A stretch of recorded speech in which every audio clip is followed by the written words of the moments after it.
자, 첫 시간 제가 애굽의 수치를 바꾸신, 전체 말씀의 주제가 인생 역전이잖아요. 애굽에서의 수치를 하나님께서 바꾸신 이야기를 첫 말씀을 통해서 나누었고, 두 번째는 롯과 헤어질 때 하나님께서 아브라함이 그의 땅을 버렸을 때 하나님께서 주시는 땅으로 인생의 역전을 시켜주셨던 그 이야기를 나누었습니다. 오늘 세 번째 시간, 억울함을 당한 사람에게 주시는 하나님의 상급. 오늘 말씀은 여기 나오는 이름들부터 시작해서 굉장히 어렵습니다. 여러분들이 그냥 쉽게 다가오는 말씀이 아니에요. 근데 이 말씀이 중요한 건 아브라함이 지금 억울한 일을 당하고 있다는 거예요. 오늘 이제 이 이야기들을 함께 나누게 될 거예요. 성경을 통해서 우리들이 깨닫게 되는 중요한 메시지, 신앙의 진리는 무엇일까요? 저는 참 중요한 진리를 하나 깨닫게 됐는데, 하나님께서는 하나님의 역사를 통해서 우리의 인생을 역전시키신다는 거예요. 저는 가장 명확한 메시지, 그것은 우리의 인생을 역전시키시는 하나님의 능력에 있다라는 생각이 들어요. 자, 우리들이 오늘 들어야 될 말씀, 이 말씀의 핵심이기도 하죠. 언젠가 제가 말씀을 이렇게 준비하다 이렇게 보았던 이야기 가운데 하나입니다. 어떤 목사님이 이렇게 교회에서 집회에서 이렇게 말씀을 전하고 있는데 꽤 큰 교회였던 모양이에요. 근데 그 교회에 이게 마이크 이게 시스템에 문제가 생겼는지 이렇게 잘 들리지 않았던 것 같아요. 저기 뒤에 있던 할머니 한 분이 안 들리니까 참다가 설교 중간에 손을 들고 목사님한테 이야기했대요. 목사님, 안 들려요. 얼마나 당황스러운 상황이에요. 그런데 그때 그 앞에 있던 한 젊은 사람이 일어나더니, 꼭 그런데 이렇게 참견하는 사람 있잖아요. 그 할머니를 보고 이렇게 얘기를 했답니다. 괜찮아요, 할머니. 별로 들을 게 없어요. 여러분들의 지금 반응이 어떤지 모르겠어요. 말씀을 전하는 목회자에게나 말씀을 듣는 여러분들에게나 가장 비참한 일이 무엇일까? 말씀을 전하고 듣는데 들을 게 없다. 이것처럼 우리들을 공허하게 만드는 이야기가, 공허하게 만드는 일이 어디 있겠습니까? 그런데 오늘 우리들이 기억해야 될 것이 있다. 하나님께서 오늘 주시는 이 말씀의 메시지의 핵심, 우리의 인생을 바꾸시는 이 이야기가 아브라함을 통해서 전해지고 있지만, 오늘 우리들에게, 그리고 2000년 역사 가운데 모든 사람들에게 들려졌던 그 말씀의 핵심이라는 것을 우리들이 기억했으면 좋겠다. 그리고 아브라함의 이야기를 통해서 우리들이 계속 깨닫게 되는 것이 있어요. 우리들이 하나님께 우리들이 축복을 받는다라고 하는 것은 우리들이 하나님께 얻는 것에 초점이 있는 것이 아니라 하나님께서 우리들에게 주시는 거구나. 오늘 여러분들 신년 축복성회를 지나가고 있는데, 진짜 우리의 신앙의 본질적인 부분이 무엇인가? 우리가 하나님께 얻으려고 하는 것보다 더 중요한 것이 하나님께서 우리들에게 주시는 것을 내가 붙잡는가. 저는 신앙이 성장하는 중요한 표식이 있다고 생각해요. 매일 우리들이 하나님께 얻으려고 했던 우리의 신앙들이 하나님이 우리들에게 무엇을 주시는가를 보기 시작할 때 우리의 신앙은 자라는 거죠. 우리 아이들 키우면서, 어린아이들 키우면서 우리들이 종종 그런 거 느끼잖아요. 우리 애들, 야, 저놈 철들었네. 언제 우리 자식들이 철들었다는 느낌이 드나요? 매일 엄마 아빠한테 뭐 해주세요, 달라고 이렇게 때를 쓰던 놈들이 어느 날 엄마 아빠의 마음을 알 때, 저놈 철들었네, 이런 마음이 들죠. 매일 하나님께 우리들이 무언가를 달라고 하던 우리들이 하나님 아버지의 마음이 어떤 것인지를 알기 시작할 때 우리의 신앙이 성장하고 하나님이 우리를 바라보시며 철들었구나, 이렇게 말씀하시지 않을까. 이번 성회를 통해서 7번의 말씀을 통해서 우리들이 깨달아야 될 중요한 신앙의 핵심 메시지이기도 합니다. 자, 오늘 말씀에 또 한 번 아브라함에게 일어난 억울한 일, 그리고 그의 억울함을 축복으로 바꾸시는 인생 역전의 이야기가 나오고 있습니다. 오늘 창세기 14장 말씀 전체를 우리들이 본문으로 삼지 않았습니다. 길고 이해하기 쉽지 않습니다. 그래서 여러분들에게 성경을 읽으면서 따라오라고 하는 거예요. 자, 잘 따라오실 거죠?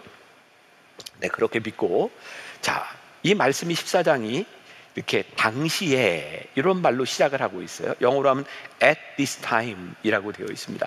그럼 우리들이 이 말씀을 이해하기 위해서 그 당시에 어떤 일이 일어났는지를 아는 게 중요할 것 같아요. 창세기 13장으로 가보면 조카 롯과 아브라함이 헤어지는 이야기가 나오죠.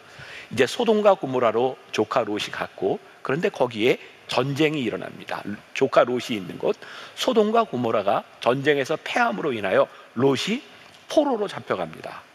그리고 아브라함에게 그 소식이 전해졌고, 아브라함은 조카 롯을 구해내기 위해서 전장에 뛰어들게 되는 거죠. 여기에 그 당시는 도시국가로 형성이 되어 있었기 때문에 여러 나라의 왕들의 이름이 나오고 있어요. 조약이 있고 배신이 있고 그런 이야기들이 아주 축약돼서 나오고 있어요. 이 모든 것을 우리가 다 기억할 수 없습니다. 단지 오늘 말씀 가운데 씨띠임 골짜기 사해를 두고 두 편으로 나누어서 전쟁이 일어나고 있었다, 요 정도만 여러분들이 아셔도 될 것 같아요. 그리고 8절과 9절 말씀 우리 다시 한번 볼게요. 제가 봉독합니다. 소돔 왕과 고모라 왕과 아드마 왕과 스보인 왕과 벨라 곧 소알 왕이 나와서 씨띠임 골짜기에서 그들과 전쟁을 하기 위하여 진을 쳤더니 엘라망 그돌라오멜과 고이망 디달과 시나랑 아므라벨과 엘라살 왕 아리옥 네 왕이 곧 그 다섯 왕과 맞서니라. 왕 이름은 기억하지 않아도 돼요. 지금 맞서는 상황이에요. 당시에 이런 상황 가운데서 아브라함이 마므레의 상수리 숲을 근처에서 이 소식을 듣고 자기 집에 잘 훈련된 318명의 용사를 데리고 단해까지 올라가서 저기 이스라엘의 북쪽까지 올라가서 모든 빼앗겼던 것을 다 되찾고 롯도 데리고 와서 전쟁에 승리하는 일이 일어났던 거예요. 오늘 본문의 이야기는 아브라함이 승리한 후에 일어났던 일, 그 아브라함과 만났던 두 명의 왕에 대한 이야기예요. 자, 17절 18절 아브라함이 그돌라오멜과 그와 함께한 왕들을 쳐부수고 돌아올 때 소돔 왕이 소돔 왕 기억하면 됩니다. 사회 골짜기 곧 왕의 골짜기로 나와 그를 영접하였고, 또 한 사람 왕 살렘 왕 멜기세덱이 떡과 포도주를 가지고 나왔으니 이는 지극히 높으신 하나님의 제사장이더라. 중요한 것은 오늘 이 두 사람이 취하고 있는 태도가, 승리한 아브라함을 대하고 있는 이 태도가 둘이 다르다는 거였어요. 근데 오늘 이 말씀을 보면서는 깨닫게 되는 게 있어요. 우리의 인생이, 신앙생활을 하고 있는 우리의 인생도 동일하다는 겁니다. 어떻게 동일할까요? 아브라함이 승리했어요. 좋은 일을 했어요. 우리 신앙인들이 믿음으로 승리했어요. 하나님의 역사를 경험했어요. 축복을 받았어요. 그런데 세상은 우리들이 축복을 받고 우리들이 잘 되는 일들을 모두가 좋아하지 않는다는 거예요. 오늘 이 살렘 왕과 소돔 왕이 이 아브라함을 바라보며 대하는 태도가 다른 것을 보게 됩니다. 자, 성경에도 보니까 그런 일들이 참 많이 나와 있죠. 다윗이 골리앗과의 싸움에서 승리했어요. 백성들이 다 사울을 칭찬할 때 그것을 바라보며 사울 왕은 다윗을 시기하고 다윗을 죽이려고 하죠. 여러분, 예수님께서 요한복음 11장에 죽은 나사로를 살리셨을 때 그 살리신 모습을 바라보면 야, 주님이시다, 하나님의 아들이다, 이렇게 생각한 사람들만 있는 것이 아니라 성경에 보면 예수님께서 행하신 그 일을 바라보고 사람들이 예수를 죽이려 모의했다라는 말씀도 있어요. 여러분, 사도행전 16장에 보면 사도 바울이 진짜 어렵게 결정을 하고 하나님의 인도하심을 따라 아시아로 가려고 했던 발걸음을 돌려서 이제 유럽의 관문인 빌립보로 들어가죠. 사도 바울이 빌립보에 들어가서 기적을 행합니다. 귀신 들린 자를 고치고. 참 신기하죠. 사도 바울이 그렇게 역사를 행했음에도 불구하고 사도 바울은 사람들의 모함에 빠져서 옥에 갇히게 돼요. 오늘 아브라함에게 일어나는 일들뿐만 아니라 성경에 일어나는 많은 일들, 오늘 우리 그리스도인의 삶에서 일어나는 동일한 일들인데요, 우리들이 하나님의 말씀을 붙들고 승리를 경험하고 하나님이 우리들에게 축복을 주셔도 우리를 대하는 사람들의 태도는 다 우리 편이 아니라는 거예요. 그러니 오늘 말씀을 듣는 여러분들에게, 하나님의 역사를 경험하고 말씀대로 살아가는 여러분들에게 악한 적이 있다고 하는 것은 여러분들에게 그렇게 특별한 일이 아니라 일반적인 일이다라고 생각하면 될 것 같아요. 자, 중요한 겁니다. 제가 말씀을 준비하면서 이런 생각을 하게 되었어요. 크리스찬의 삶이란 우리 주변에 있는 사람들이 우리를 어떻게 대하냐, 이것이 문제가 아닌 거예요. 우리 그리스도인의 삶이라고 하는 것은 그들이 우리를 어떻게 대하든 우리들이 어떻게 믿음으로 하나님의 사람답게 반응하느냐, 이것이 크리스찬의 삶이죠.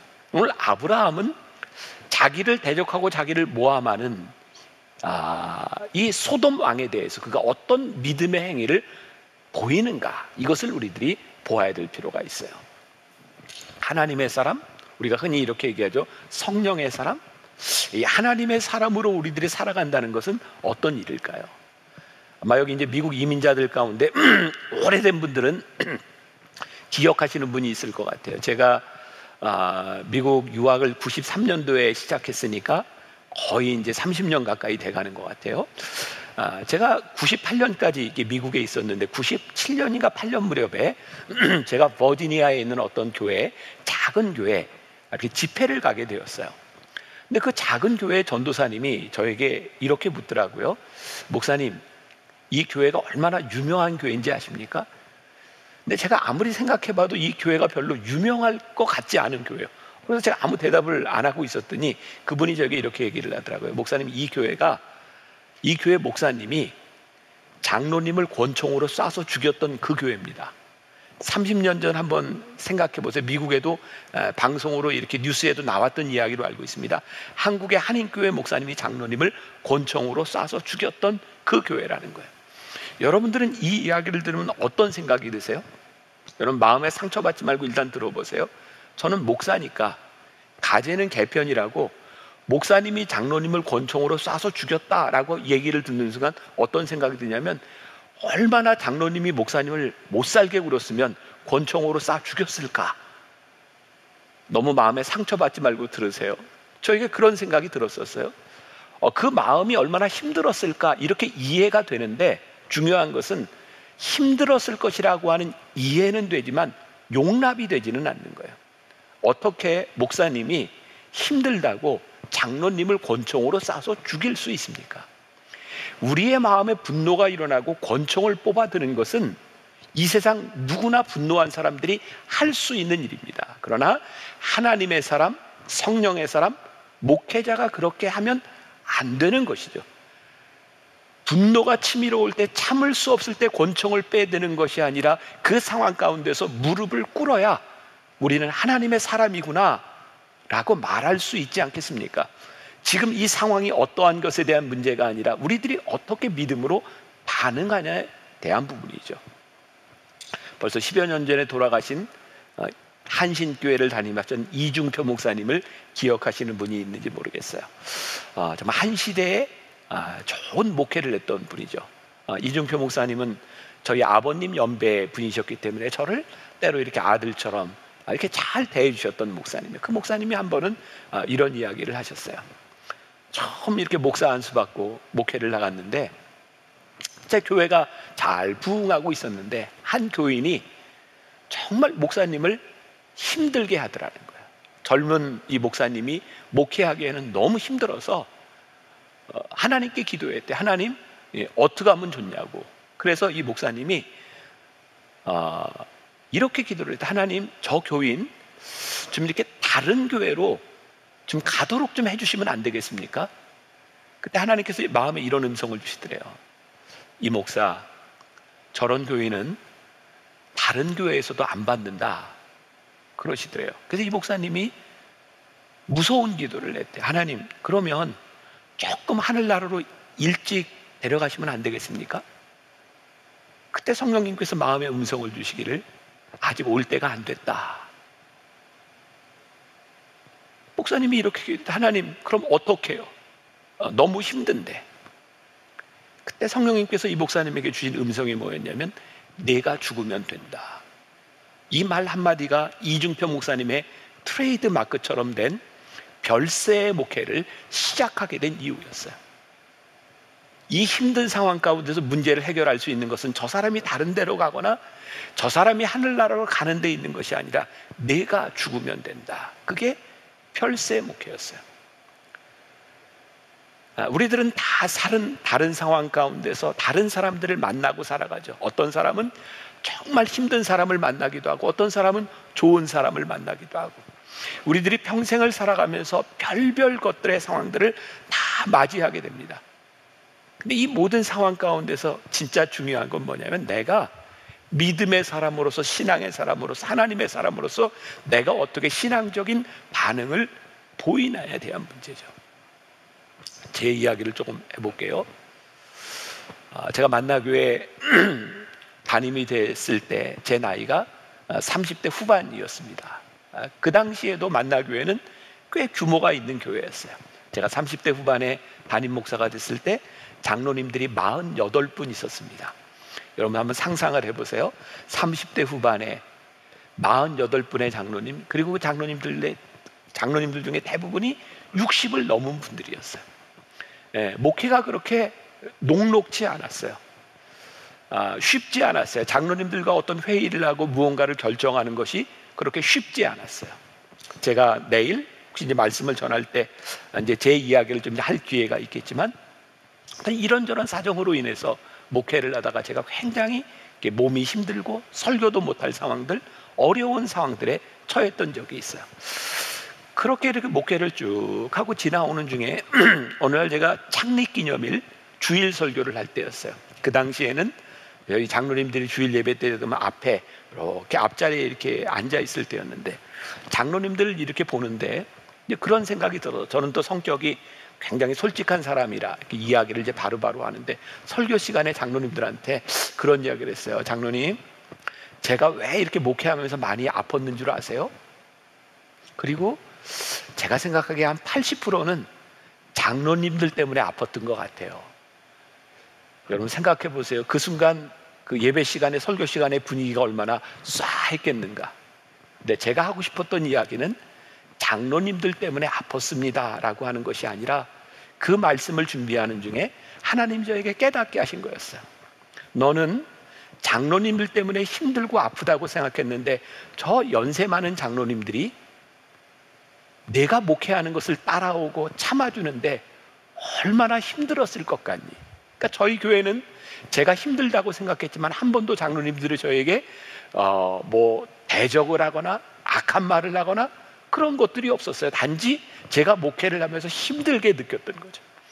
근데 하나님께서 그 순간 깨닫게 하신 게 뭐냐면, 네가 힘든 것보다 너와 함께 이 목회를 하며 담임 목사를 도우며 여기까지 올 때에 저 연세 많은 장로님들이 얼마나 힘들었겠니? 그걸 생각하는데 막 눈물이 났어요. 제가 설교를 하다 말고 울었어요. 저는 장로님들 때문에 힘든 일이 많다고 생각했는데, 사실은 나 때문에 더 힘들었을 사람들이 있구나. 그리고 그게 저에게 은혜가 되었어요. 내가 누구를 참는다고 생각했는데 사실은 나를 참아주는 사람들이 훨씬 더 많이 있구나. 제가 오늘 여러분들에게 드리고 싶은 이야기예요. 오늘 여러분들의 상황에 어떤 일을 당하고 있는 것에 대한 문제가 아니라, 내가 하나님을 믿는 사람이고 나에게 신앙이 있으니 내 믿음을 가지고 이 상황 가운데서 내가 어떻게 믿음으로 반응하는가, 이것이 오늘 우리 신앙인의 모습인 거죠. 자, 오늘 말씀에 나오는 살레망 멜기세덱, 하나님의 제사장이에요. 우리가 잘 아는 이야기죠. 그는 아브라함을 통해서 하나님이 하시는 일을 알아챘고 하나님의 사람 아브라함을 축복하죠. 이 분위기가 기쁨과 축제의 분위기 속에 드리는 예배와 같은 거예요. 19절과 20절 보세요. 그가 아브라함에게 축복하여 이르되, 천지의 주제시여 지극히 높으신 하나님이여 아브라함에게 복을 주옵소서. 너희 대적을 내 손에 붙이신 지극히 높으신 하나님을 찬송할지로다 하며, 아브라함이 그 얻은 것에서 10분의 1을 멜기세덱에게 주었더라. 아브라함이 행하는 일을 바라보며 같이 축복하고 하나님의 은혜를 나누는 사람이 있어요. 얼마나 감사한 일이에요. 여러분들 주변에도, 이 교회 안에도 이렇게 축복을 나누는 사람이 있을 거예요. 그런데 오늘 말씀 가운데 이 멜기세덱 같은 사람만 있었던 것이 아니라 소돔 왕의 모습도 있는 거예요. 오늘 소돔 왕의 이해하기 힘든 행동이 나오는 거예요. 이 소돔 왕은 아브라함이 전쟁에서 이겼던 것을 축복할 마음이 전혀 없어요. 그의 관심은 전쟁을 이기게 하신 하나님을 축복하고 하나님께 영광을 돌리는 것이 아니라, 이 전쟁으로 인하여 그가 손해보았던 것을 찾으려고 하는 마음밖에 없어요. 자, 21절 말씀 보니까 소돔 왕이 아브라함에게 이르되, 사람은 내게 보내고 물품은 내가 가지라.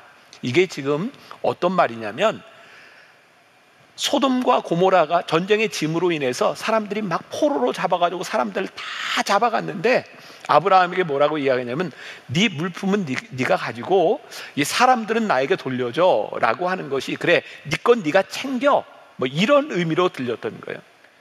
아브라함은 롯에게도 바보같이 모든 것을 양보했던 사람인데, 오늘 소돔왕이 이 이야기를 할 때 아브라함이 전쟁에 나가서 싸운 것은, 그가 승리한 것은 물질을 얻기 위함이 아니라 하나님의 사람으로 하나님의 마음을 가지고 조카 롯을, 그 사람들을 구하기 위하여 전쟁에 나간 것인데, 소돔왕이 네 것 물건 챙겨 가져 라고 하는 이야기를 들을 때 이것은 내가 원했던, 내가 바랬던 것이 아니라는 것, 그가 지금 행한 일에 대한 자존심을 지키기 위해서 22절부터 24절까지 이렇게 이야기하고 있는 거예요. 아브라함이, 자 성경 다 보고 계시는 거죠? 이건 제가 이게 확인이 안 되니 자 보는 걸로 알고 20절부터 24절. 아브라함이 소돔 왕에게 이르되 천지의 주제시요 지극히 높으신 하나님 여호와께 내가 손을 들어 맹세하노니 내 말이 내가 아브라함으로 치부하게 하였다 할까요? 내가 속한 것은 실 한 오락이나 들 매끈 한 가닥도 내가 가지지 아니하리라. 오직 젊은이들이 먹은 것과 나와 동행한 아넬과 에스골과 마므레의 분깃을 제할지니 그들이 이 분깃을 가질지니라. 지금 뭐라고 이야기하고 있어요? 이 전쟁에 참여해서 나를 도왔던 사람들에게 필요한 분깃을 그들에게 주고 나머지는 다 너에게 주겠다. 혹시라도 내가 이 전쟁에 참여해서 전쟁에 승리한 것이 아브라함이 치부하려고 돈을 얻으려고 돈 때문에 이 전쟁을 한 것 같처럼 오해할까봐 나는 아무것도 가지지 아니하겠다. 이 말씀 가운데 제가 중요하게 이렇게 뽑아낸 메시지, 아브라함에게 있어서 저 태도는 무엇일까? 하나님의 사람으로서의 자존심. 적어도 내가 하나님을 믿는 사람이고 하나님의 인도하심을 따라 사는 사람인데 내가 전쟁을 한 것이 단순히 물질을 얻으려고 하는 것이 아니라 하나님께서 주신 마음으로 나는 전쟁을 한 거예요. 아브라함이 지키고 싶었던 것은 돈이 아니라 하나님의 사람으로서의 자존심이었어요.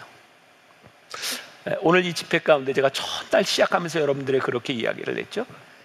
하나님의 말씀이 우리들의 마음에 강하게 부딪혀서 이 말씀으로 하여금 나를 아프게 하여 주옵소서.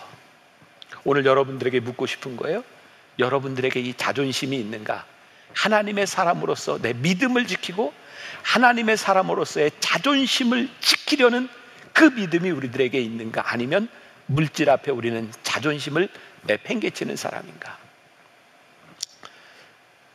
저희 아버님이 돌아가시고 난 후에 아마 모든 사람들이 그럴 것 같아요. 아버지에 대한 기억들을 가지고 있죠. 특히 저는 아버지께서 제가 목회를 시작할 때, 목회 천연병 시절에, 그때는 잘 이해할 수 없었던 이야기들, 그게 지금 새록새록 생각이 나는. 제가 전도사로 목회를 할 때 저기 영월이라고 하는 곳을 목회를 할 때 참 어려운 지역이었어요. 다른 아버지들 같으면 나를 좀 도와주실 수 있었을 텐데 우리 아버지는 그 목회 현장에 전도사를 보내놓고 도와주시질 않았거든요. 제가 군목을 마치고 미국 유학을 갈 때 다른 아버지들 같으면 학비도 좀 대주고 생활비도 대주면 좋았을 텐데 저희 아버지는 저에게 유학에 필요한 생활비, 학비를 대주시지 않았어요. 그리고 저에게 이런 말씀을 하셨어요. 목회자는 모랫바닥에 코를 쳐박고 죽어도 돈 없다는 얘기 하는 거 아니야. 그게 목회자의 자존심이야. 저희 아버지는 저에게 물질적인 도움을 주시지 않으면서 물질적으로 어려운 가운데 사람들에게 궁색하게 얘기하는 것 아니야, 그런 말씀을 자주 하셨어요. 그때는 젊은 시절에 저는 그 말씀이 참 서운했어요. 저를 좀 도와주시면 좋을 텐데.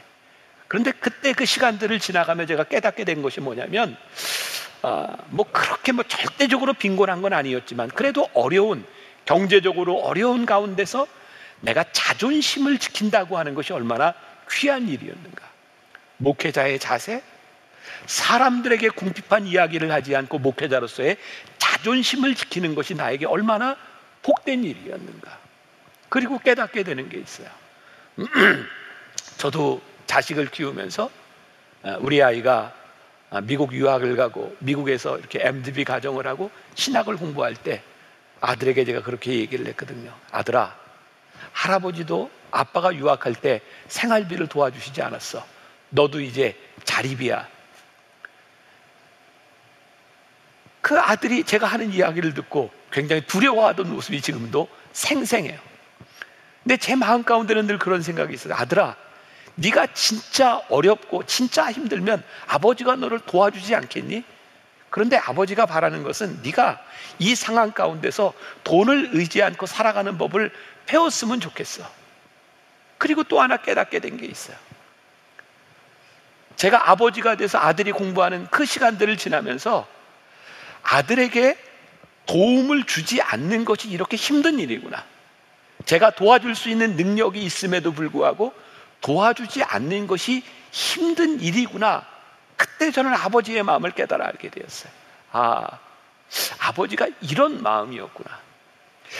하나님께서 우리들에게 이 어려운 시간들을 지나가고 물질로 인하여 물질이 우리들에게 유혹이 되고 명예가 우리들에게 유혹이 될 때 하나님의 마음이 이런 마음이시겠구나. 하나님이 우리들에게 물질과 명예 이런 것들을 주실 수 없는 분이기 때문에 우리들이 어려움을 당하는 것이 아니라 내가 이 시간 가운데서 내 믿음을 지키고 자존심을 지키는 사람이 될 수 있도록 우리를 인도하시는 이 과정에 이끌어내신 이것들이 우리들에게 정말 귀한 일이구나. 오늘 여러분들에게 도전하는 거예요. 지금 여러분들이 어떤 상황인지 모르지만 여러분들이 하나님의 사람으로서 믿음을 지킬 그 자존심이 여러분들에게 있는가? 저희 교인 이야기를 하나 할게요. 아마 여러분들에게도 공감이 가실 수 있을 것 같아요. 저희 교회 뚜레스디아스를 하면서 정말 부부가 열심히 와서 섬기는 분이 있었어요. 이분은 그렇게 이제 궁핍한 분들이 아니고 그냥 먹고 살만한, 그렇게 봉사하며 살만한 그런 분이었어요. 근데 어느 날 저에게 찾아와서 목사님, 우리가 이렇게 일을 안 하고 사는 것이 그렇게 좋아 보이지를 않아서 새로운 일을 하나 시작하려고 합니다. 그러면 저에게 새로운 가게를 오픈하려고 하는데 목사님 이름을 지어주세요. 간혹 이렇게 목회자들에게 참 당혹스러운 게 이렇게 이름 지어달라는 거예요. 이름 잘 지어줘야 되는데. 근데 이분들이 시작하려고 하는 게 뭐였냐면 부동산이었어요. 부동산. 목회자들은 그런 것 같아요. 교인들이 똑같은 부탁을 하지만 똑같은 부탁이 똑같게 느껴지는 것은 아닌 것 같아요. 그 사람들이 살아오는 삶의 여정, 얼마나 신실한가? 사실은 그런 것들이, 목회자가 이러면 안 되겠지만 사실은 그 사람들의 삶이 목회자에게 부탁을 할 때 더 강하게 와닿는 적이 있죠. 제가 그 두 부부의 부탁을 듣고 기도실에서 새벽에 기도할 때였어요. 하나님, 저 사람들이 부동산을 시작하면서 이름을 지어달라고 하는데 하나님 어떤 이름을 지을까요? 기도하다가 생각나는 말씀들이 있죠. 그때 저에게 이렇게 생각난 말씀이 그런 거였어요. 진리로 허리띠를 띠고. 왜 계속 그 말씀이 생각나는 거예요? 진리로 허리띠를 띠고. 그래서 제가 이렇게 이름을 붙여봤어요. 허리띠 부동산? 이건 아닌 것 같고. 진리 부동산? 그래, 진리 부동산. 제가 그 두 부부를 불러놓고 이렇게 기도하면서 진리 부동산이라고 하세요. 이 부부가 그 이름을 바꾸는 이렇게 별로 이렇게 좋아하는 표정은 아니었어요. 자기들이 생각하는 어떤 축복하고는 좀 달랐던 것 같아요. 제가 오픈하는데 예배를 드리면서 두 사람에게 이런 이야기를 했습니다. 두 분은 뚜레스디아스에서 열심히 봉사하는 분들이고 사람들이 열심히 봉사하는 것 아는데 제가 한 가지 부탁하고 싶은 것이 있습니다. 이 부동산을 하면서 하나님의 진리가 드러나도록 그렇게 사세요. 그리고 기도를 하고 왔어요. 한참 몇 달이 지나서 교회에서 로비에서 만나서 제가 궁금해서 물어봤습니다. 부동산 잘 돼가고 있어요? 제가 전혀 예상하지 않았던 답이 돌아왔어요. 목사님, 몇 달 동안 한 건도 못했습니다. 제가 걱정이 되잖아요. 왜 못했는지. 그랬더니 그분들이 이렇게 얘기해요. 목사님, 진리대로 살라고 하는 말씀을 듣고 제가 부동산에서 정말 불법을 행하지 않고 정확하게 진리대로 살아가려고, 지금은 그런 다운 계약서나 이런 게 전혀 불가능해졌지만 그때만 해도 그런 것들이 부동산에 있을 때였어요. 제가 절대로 그런 짓 하지 않으려고 했더니 계약이 되지 않는 거예요. 근데 저에게 인상적인 이야기를 했어요. 목사님, 근데 제가 한번 끝까지 해볼랍니다. 그리고 몇 달이 지나갔어요. 이 부부가 제 방에 찾아왔습니다. 그리고 이렇게 얘기하더라고요. 목사님, 저희가 진리로 살아보려고 발버둥을 쳤는데 도저히 안 되네요. 문 닫으려고 합니다. 와서 예배 드려주세요. 제가 그런 경우도 처음에 6개월 만에 오픈하는 예배 드리고 문 닫는 예배까지 가서 예배를 드렸어요. 그리고 제가 진짜로 간절하게 그 가정을 위해서 그런 기도했던 것 같아요. 하나님, 진리로 살아가려다 이 어려움을 당하는 귀한 믿음의 사람들을 하나님 지켜주세요. 그리고 시간이 많이 흘렀습니다. 어느 날 이 부부가 제 방에 찾아왔어요. 목사님, 제가 헌금을 하려고 하는데 이 헌금을 그냥 교회에 드려도 되지만 목사님께 꼭 이야기를 해야 될 것 같아요. 그래서 그분들이 11조를 가져왔어요. 꽤 많은 액수의 11조였어요. 저에게 이렇게 이야기를 하더라고요. 목사님, 저희가 진리부동산 문을 닫고 우리는 정말 실패했다고 생각했는데 얼마 지나지 않아서 그 부동산 옆으로 큰 대로가 나면서 이 부동산이 이렇게 올랐습니다. 그리고 그 판 것에 대한 11조를 헌금으로 가져온 거예요. 자, 제가 오늘 여기 말씀드리는 것에서 여러분들이 오해하지 않았으면 좋겠어요. 저는 이분들이 진리로 살았기 때문에 돈을 벌었다, 지금 이 이야기를 하고 싶은 것이 아니라 이분들이 진리로 끝까지 살아가려고 할 때 하나님께서 이들을 실망시키지 않으셨다는 이야기를 하고 싶어요. 저는 앞으로 이분들이 살아가는 데 있어서 진리로 살았기 때문에 꼭 물질적인 축복을 받아야 된다, 이렇게 생각하지 않습니다. 저는 여러분들에게도 이렇게 말씀을 드리고 싶어요. 우리가 하나님의 사람으로서 물질의 축복을 받고 명예의 축복을 받고 이런 것이 잘못된 것이 아닙니다. 그러나 그것보다 더 중요한 것이 있는 거예요. 뭐냐면 우리들이 하나님의 사람으로 살아가며 우리들이 지켜야 되는 자존심, 하나님의 말씀을 끝까지 붙들고 가야 되는 그 자존심을 지키는 것, 하나님은 이걸 우리들에게 말씀하시고 오늘 아브라함을 통해서 보게 하시는 거죠. 종종 우리가 하나님을 만나고 경험하는 것, 근데 우리는 늘 하나님을 우리의 이해 가운데서 생각하니까 억울한 게 많아요. 답답한 게 많아요. 언제 우리들에게 답답해요? 내가 하나님 하시는 일이 이해가 되지 않는 거예요. 참 신기하죠? 우리는 하나님을 믿는데 내가 이해가 되지 않으면 하나님을 답답하게 생각해요. 내가 하나님을 믿는데 내가 이해가 되지 않는 것이 아니라 하나님께서 어떻게 행하시는지 그것이 더 중요한데, 우리는 우리가 억울한 일을 당하면 이해할 수 없는 그 상황 가운데서 참 힘들어하지 않아요? 여러분, 성경에 보면 하나님께서 모세를 부르셔서, 모세를 하나님의 사람으로 부르셔서 쓰시는 이야기가 나오죠. 모세 진짜 억울한 인생 아니에요? 히브리 사람을 불쌍히 여기는 마음으로 애굽 사람들과 싸우는 그 현장에서 애굽 사람을 죽이고 피신해 갔던 모세, 하나님께서 모세에게 찾아오셔서 그를 부르셨고 그는 하나님의 사람으로 쓰임받기 시작하죠. 여러 가지 일들이 있어요. 그런데 하나님은 한 번도 모세에게 왜 내가 이런 일을 행했고 내가 왜 너를 불렀고 이런 모든 것들을 그렇게 설명하시지 않습니다. 단지 모세가 하나님의 말씀을 따라, 하나님의 명령을 따라 그가 순종하며 가죠. 저는 굉장히 중요한 것을 깨닫습니다. 우리의 신앙은 내가 이해하는 것을 따라가는 것이 아니라 우리들이 하나님을 믿기 때문에 따라가는 것이다. 때때로 우리들이 억울한 일을 당할 때 그 억울함이라고 하는 것이 하나님을 불신하게 만드는 것이 아니라 내가 이해하지 못하지만 하나님께서 이 일에 대하여 나를 인도하고 가신 것에 대한 분명한 믿음 가운데서 우리들이 믿음으로 어떻게 반응할 것인가의 문제. 저는 목회를 하면서 그렇게 길지 않은 여정이지만 제 삶에 굉장히 중요한 교훈을 주었던 때를 기억합니다. 전 이제 은혜를 받고 목회를 하면서 저에게 하나님 주신 큰 축복이죠. 열심히 최선을 다해서 교인들과 함께 목회하는 것, 그 기쁨, 그 열심을 저에게 주셨어요. 93년입니다. 94년 제가 미국에 유학 온 지 한 6개월 이렇게 남짓 지났을 때였어요. 그 당시 제가 29살이었는데요. 만으로 29. 제가 시카고에 있는 한 감리교회 파트타임으로 교육 목사로 일을 할 때였습니다. 한 6개월쯤 지나갔는데 교회가 많이 이렇게 술렁술렁해요. 저는 파트타임이었으니까 교회 내부적인 일을 잘 모를 때였어요. 보니까 거기에 있던 담임 목사님께서 그 교회를 개척하고 교회가 많이 부흥했고, 목사님이 공부하러 오셨지만 이제 교회와 함께 이 교회를 잘 교인들과 함께 개척이 아니라 이제 성장으로 가야 되겠다 생각하고 교회 건물도 사고 목사님 집도 사고 차도 사고 그런 상황이었어요. 그런데 갑자기 한국에서 이화여자대학에서 이 목사님을 교수로 이렇게 초빙한 거였어요. 근데 이 목사님은 처음 유학 올 때 꿈이 교수였어요. 근데 그동안 길이 잘 열리지 않았던 거죠.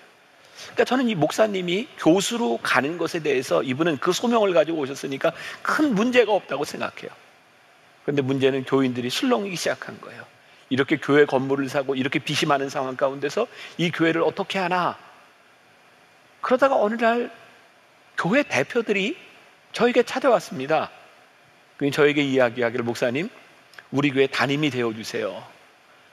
그 교회는 빚도 많았을 뿐만 아니라 교회 규모가 30살 난 목사가 담임을 할 수 있는 그런 교회 규모는 아니었어요.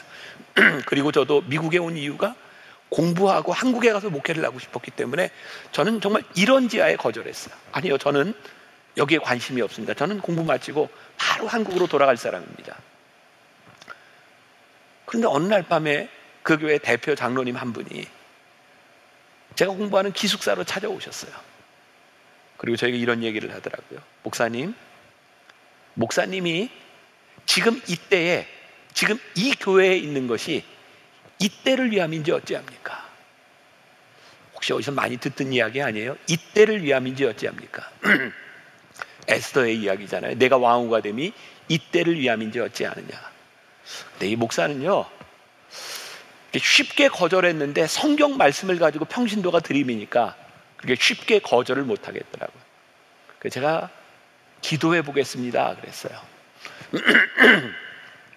제가 여러분들에게 굉장히 중요한 팁을 하나 드릴까요? 목사님들이 되게 기도해 봅시다 라고 말을 할 때는 하기 싫다 이런 말입니다. 저는 거기에 담임이 되고 싶은 생각이 없었어요. 그러니까 여러분들 목사님에게 가서 뭘 부탁하는데 목사님이 기도해 봅시다 그러면 목사님 마음에 이건 하기 싫다 이렇게 이해해도 거의 맞을 거예요. 제가 그때 그랬으니까. 그런데 제 마음속에 계속 그런 부담이 되는 거예요. 이때를 위함인지 어찌합니까? 저는 공부하러 왔는데 그 교회가 굉장히 어려운 상황 가운데서 이 시기를 지나가야 되는데 하나님이 저에게 그런 마음을 주신 거예요. 교인들을 긍휼히 여기는 마음. 왜 교인들이 그렇게 목자 잃은 양처럼 그렇게 느껴졌는지 몰라요. 제 아내하고들이 그렇게 결정을 했어요. 우리가 공부하러 왔지만 이 교회가 이렇게 어려운 상황이니 우리가 월급을 받거나 우리 챙겨야 되는 그런 것이 아니라 이 교회가 빚을 갚을 때까지 우리가 월급을 받지 말고 그냥 우리가 살 수 있는 집만 교회 옆에 수리를 해주면 제 아내하고 저하고들이 청소도 하고 교회 모든 일들을 하며 목회를 해야 되겠다. 그러니까 저에게는 굉장히 어렵게 결정을 한, 저는 굉장히 희생하면서 결정한 일이었어요. 참 이상하죠. 내가 아무리 선의로 이렇게 결정을 해도 세상은 모든 것을 선의로 받아들이지 않는 거예요. 이상한 소문이 나기 시작했어요. 아마 30살 난 목사가 그런 교회 담임이 되는 것에 대한 질투가 있었을지도 모르고 아무튼 나쁜 소문들이 돌기 시작했어요. 그리고 저 젊은 목사가 그 교회에 담임이 되고 싶어서 교인들과 함께 월급을 안 받는 조건으로 딜을 했다, 이런 얘기에서부터 그런 소문들이 돌기 시작했어요. 어느 날 그 교회 젊은 여자 집사 하나가 저에게 전화를 했어요. 그리고 저는 태어나서 한 번도 들어보지 못한 욕을 들었어요. 젊은 목사가 막 욕을 하는데 제 마음속에서 그게 소화가 되지를 않는 거예요. 억울했어요. 하나님, 왜 그러시는 거예요? 제가 잘못한 게 뭐가 있어요? 저는 목자의 마음을 가지고 제가 모든 것을 다 내려놓고 이 교인들을 섬기려고 하는 마음, 제 것을 다 포기했는데 왜 제가 이런 소리를 들어야 되는 거예요? 그게 너무 억울했어요.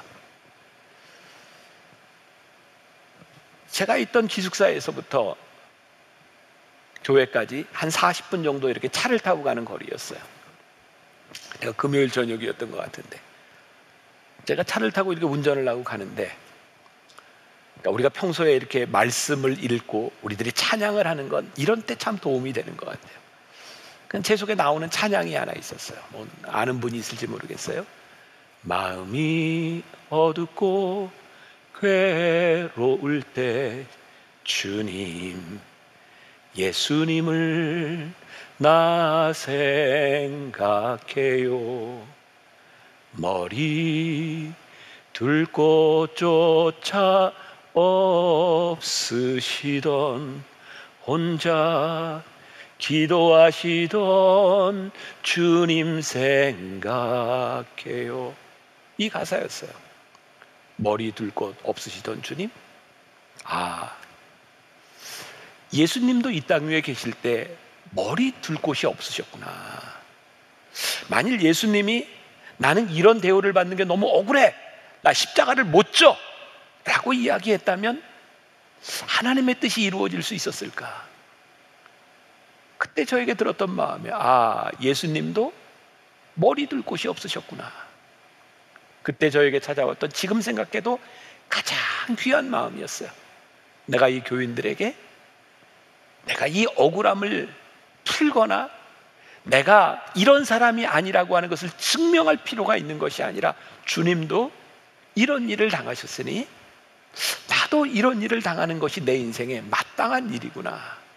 그게 저로 하여금 어떤 변명도 하지 않게 만들었고, 그리고 그 교회가 나로 인하여 어려운 문제가 생기지 않도록 잘 정리할 수 있는 마음을 주신 것이 지금 거의 30년이 지난 저에게 가장 복된 일로 저에게 다가오는 거예요. 어쩌면 그것이 저에게 있어서 인생 역전이 아니었을까요? 억울한 일을 당하고 그것에 대한 문제가 아니라 지금도 그 교인들과 함께 잘 지내고 오고 갈 수 있었던 것에 대한 것은 내 억울함을 증명하는 것이 아니라 하나님 앞에 내가 믿음으로 어떻게 설까를 물었던 그 질문이 아니었을까? 저는 믿는 게 있어요.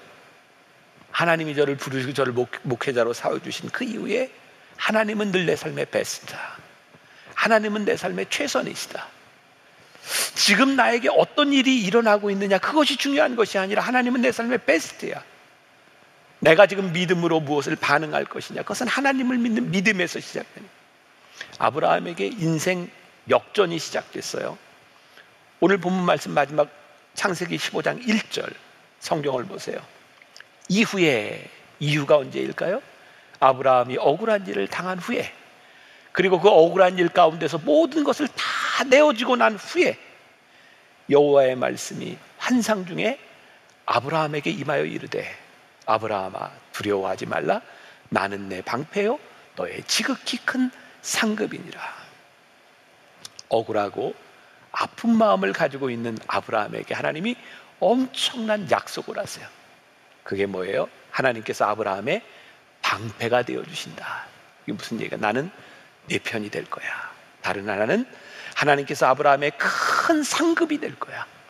단순히 전쟁에서 얻은 전쟁의 전리품이 아니라 내가 너의 상급이야. 하나님이 억울함을 당한 그 아브라함 가운데서 놀라운 인생의 역전, 하나님께서 말씀하시는 거예요. 갑자기 찬송이 하나 떠오르네요. 주와 같이 길 가는 것 즐거운 일 아닌가. 우리 주님 걸어 가신 발자취를 밟겠네. 뭐가 즐거워요? 주와 같이 길 가는 것 즐거운 일 아닌가.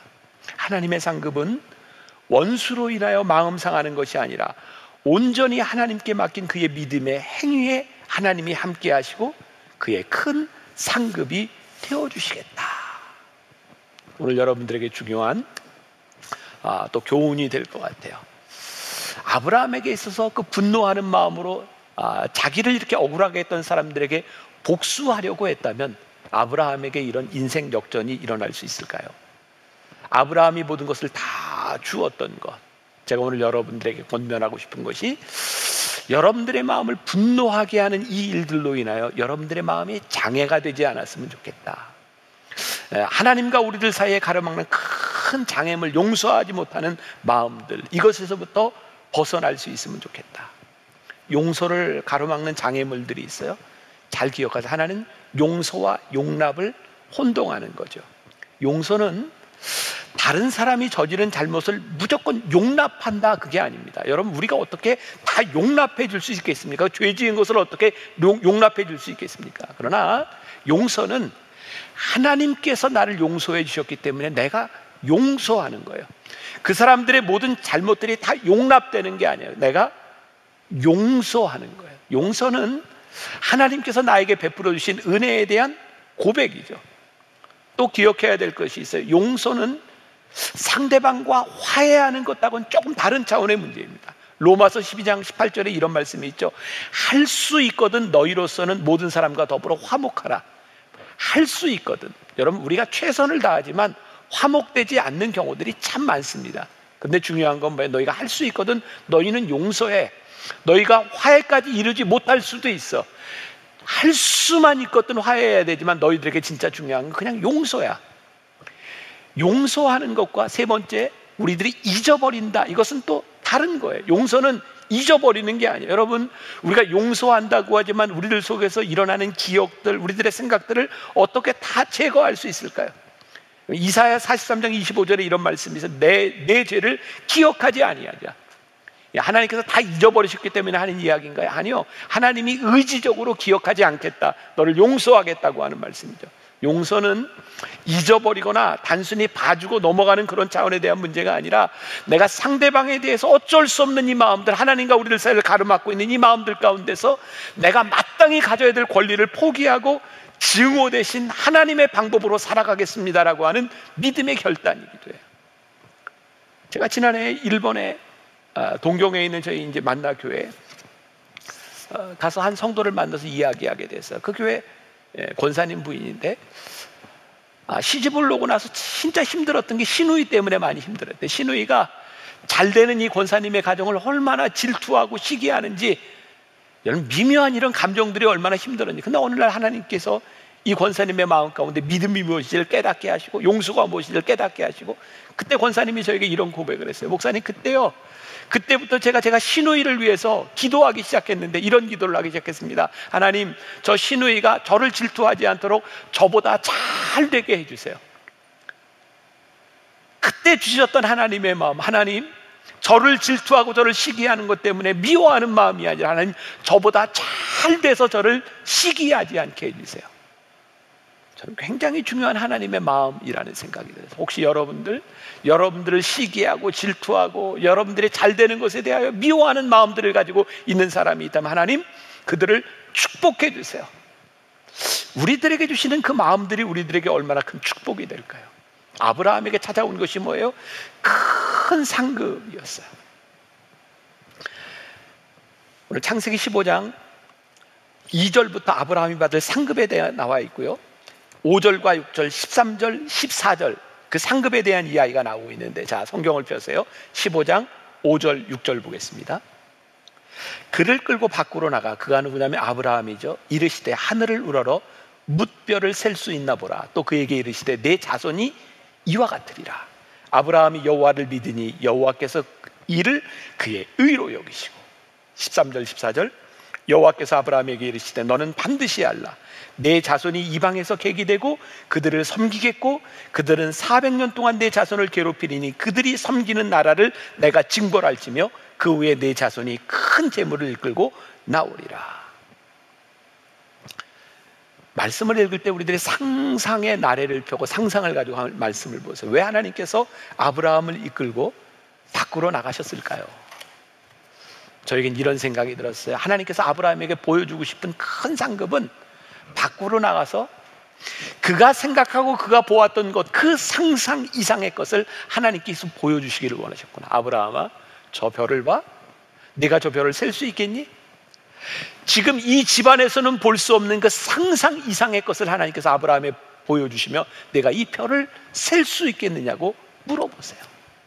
아브라함이 여호와를 믿으니 여호와께서 이를 그의 의로 여기시고, 믿었을 때 하나님이 그를 의로 여기셨다. 저는 인생 역전에 가장 중요한 것이 우리가 하나님을 믿을 때 하나님이 그것을 의로 여기시고, 의로 여기셨다고 하는 건 뭐예요? 하나님과 아브라함 사이의 올바른 관계가 형성이 됐다. 성경에서 의는 하나님과 우리들 사이의 올바른 관계예요. 우리들에게 어떤 상황이 왔는지 그것이 중요한 것이 아니라 이 상황 가운데서 하나님의 말씀을 의지하며 하나님의 사람으로 믿음으로 행동했던 아브라함을 바라보며 인생 역전을 주셨던 하나님, 내 눈을 들어 보아라. 여기까지 인도하신 하나님께서 너를 결코 억울하게 두시지 않을 거야. 내가 바보같이 손해를 보고 믿지 않는 자에게 조롱을 당하는 것 같지만 너와 내가 올바른 관계 안에 있으니 이제 됐어. 하나님께서 그것을 아브라함에게 말씀하고 있어요. 인생 역전. 하나님께서 아브라함을 향해 좀 이렇게 말씀하시는 것 같아요. 아브라함아, 이제 됐어. 오늘 이 말씀을 듣는 우리들에게 하나님께서 그래, 사랑하는 아들아, 사랑하는 딸아, 이제 됐어 라고 말씀하신다면 이 순간이 우리 인생 역전의 순간이 되지 않겠습니까? 사랑하는 여러분, 우리가 계속 아브라함의 이야기를 나누고 있는데 이 아브라함의 이야기가 여러분들의 믿음의 고백이 되고 이 말씀을 나누는 중에 여러분들의 삶의 인생 역전을 고백하는 그 하나님의 축복이 간증될 수 있기를 주님의 이름으로 간절히 축원합니다.